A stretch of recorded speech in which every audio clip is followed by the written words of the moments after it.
maudit. Arrêtez de maudire. Vous maudissez des futurs Marcelo, des futurs Paul. Vous tuez des gens qui demain seront utilisés par Dieu.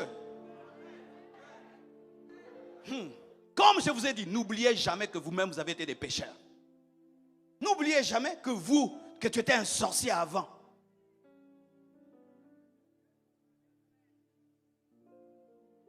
Alléluia. Et il était devenu une prison. Et étant donné qu'il était devenu une prison, qui n'était plus un temple, il est tombé malade. Et le pasteur lui a dit, tu vas commencer à bénir tous les jours ta femme et tous les jours tes enfants. Hey. Au début, c'était difficile. C'était, Seigneur, hey. J'arrive pas, même citer le nom de sa femme. Mais demain, Seigneur, bénis ma femme.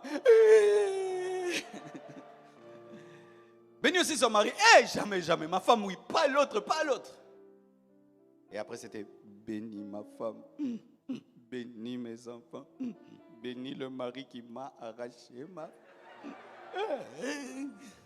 Après, bénis ma femme. Bénis mes enfants. Bénis mon rival. Bénis. Il a commencé à guérir. Et après un jour, il va voir le pasteur. Il allait bien, guéri, rempli de joie. Et Dieu lui a donné une autre femme qu'il aimait, qu'il appréciait. Il est devenu grand.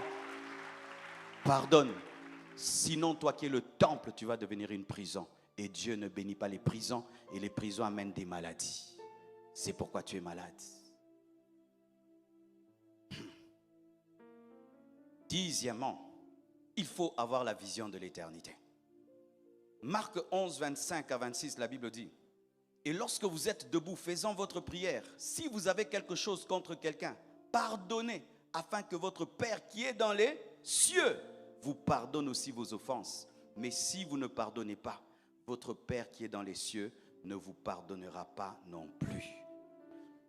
Mes frères, il y a des gens qui vont rater l'enlèvement parce qu'ils sont dans la haine. Est-ce que vous le savez? Les gens ne vont pas rater l'enlèvement seulement parce qu'ils sont impudiques.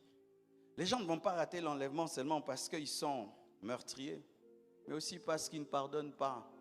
Tu vois cette haine que tu as là, cette colère, cette rancœur que tu as. Si Jésus revient